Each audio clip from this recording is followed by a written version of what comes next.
just over here in this Oslo area, there's a bone repository where the human bones of several thousand people are on display. Piles of skulls that I was holding before. At the present moment, I'm poking my fingers into the eye socket of a particularly deformed skull. The bodies of a lot of dead French and dead English right here in the centre of Paris. And yet I'm taking you back to Britain, to the west coast, to Wales. Off the coast of Wales, there's a beautiful island called Anglesey, separated by the Menai Straits, which in places is only 650 feet, 200 metres from the mainland. This island was the greatest stronghold for the Druids, a tribe of Celtic priests who held sway thousands of years until the Romans brought it to an end in 61 AD. On a most beautiful beach, over 140 Druids were murdered and their bodies set on fire. Yet this selfsame beach is the very place where a group of students from Glamorgan managed to capture an incredible snapshot of that place's history. They'd been told that a few tourists had claimed to have seen ghosts on the beach. One local news story in 1969 ran with the tale of a group of a dozen school children fleeing from a group of shadowy figures that disappeared before them. The students decided to take a battery-operated recorder that they borrowed from college, and they set up 3 cameras. Will Evans was a student at that time, and he remembers that Monday evening. He said, "We were fairly certain that there was no such thing as ghosts, but it was a laugh, and we persuaded a few lovely girls to spend the night with us. We were there for hours of nothing, until one girl screamed and claimed to have spotted something glowing from the beach. No one else did, so we just kept on drinking cider and joking about. For the rest of the night, we stayed awake without saying anything, although for a while it did become unnaturally cold for a May night. And when we got back to college, we were putting together our findings for class, and we found a few odd things on the film, smoky swirls that we didn't see at the time. One camera had something dark walk up to it and black it out completely. And did you get a noise there? When you're alone in a repository and you hear something that loud, that sounded like it was almost right beside me. Don't know whether you caught that. Can you hear it? There's sort of like a ticking at the moment. Listen.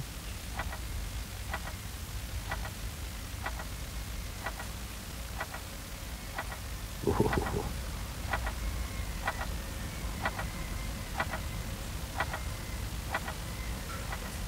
Don't know whether you picked any of that up at all. So anyway, they're seeing the film with smoky swirls that at the time they hadn't noticed.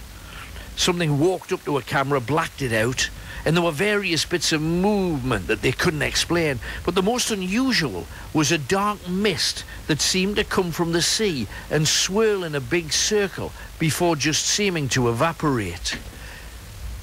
We timed the film recording, and at that very second on our recording, we could plainly hear a fire and screaming in amongst the crackles. Using the old tape, my blood turned to ice because we were all so sure of ourselves. I now must keep a far more open mind. So what did that sound like? We've got it. Here it is.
on Metro Radio with maxmerch.co.uk. Rock out with the best in music merchandise. Alan Robson's Night Owls this scary Christmas night. I hope you are doing this properly. I hope you've got the light out. I hope you have a few nibbles and something to drink in front of a fireplace maybe, or a couple of candles. That's if you're taking it seriously.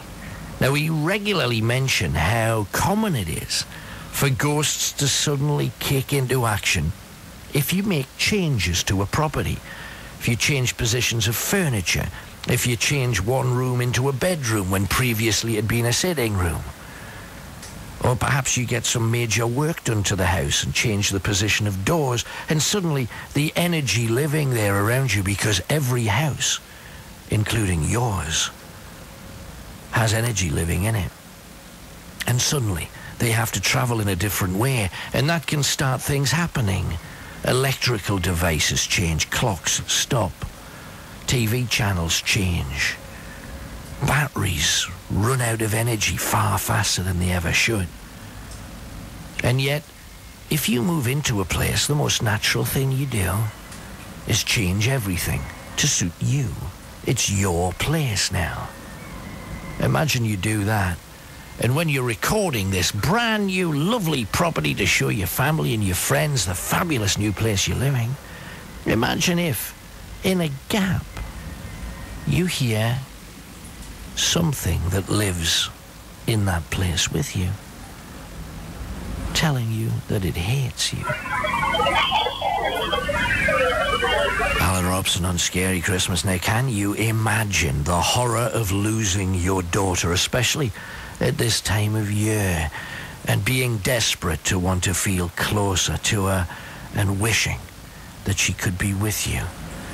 Now, this lady decided all she was going to do was put a recorder in her child's bedroom while she was out. And when she came back, she heard that her child had been there.